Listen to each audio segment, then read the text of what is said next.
भगवान बुद्ध ने कहा कि सर्वम दुखम दुखम।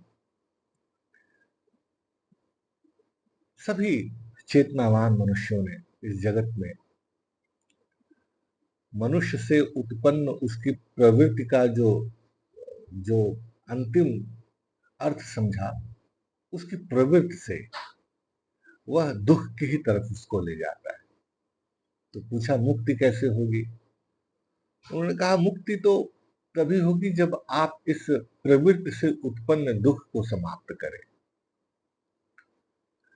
अब दुख तुम योग से समाप्त कर लो, चाहे भोग से कर लो, पर ध्यान रखने की बात यह है कि भोग से समाप्त किए गए दुख की जो अवधि होती है वो बड़ी अल्पकालिक होती है।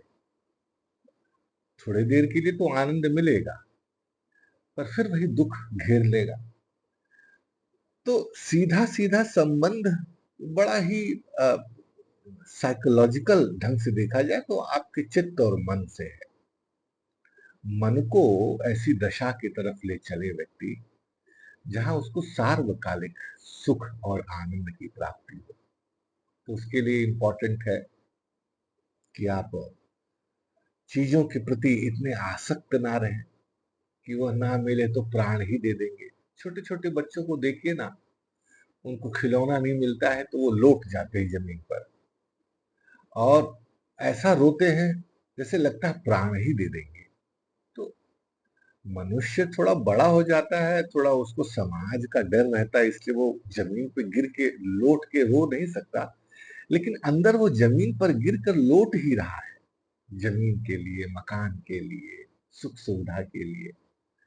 तो अपनी आसक्ति को आप थोड़ा थोड़ा घटाएंगे तो आनंद का गगरा थोड़ा थोड़ा भरता जाएगा और आपको एक समय के बाद अनुभव होने लगेगा कि यह आनंद दरअसल और कहीं नहीं, आपके अंदर ही आपको प्राप्त हो सकता है।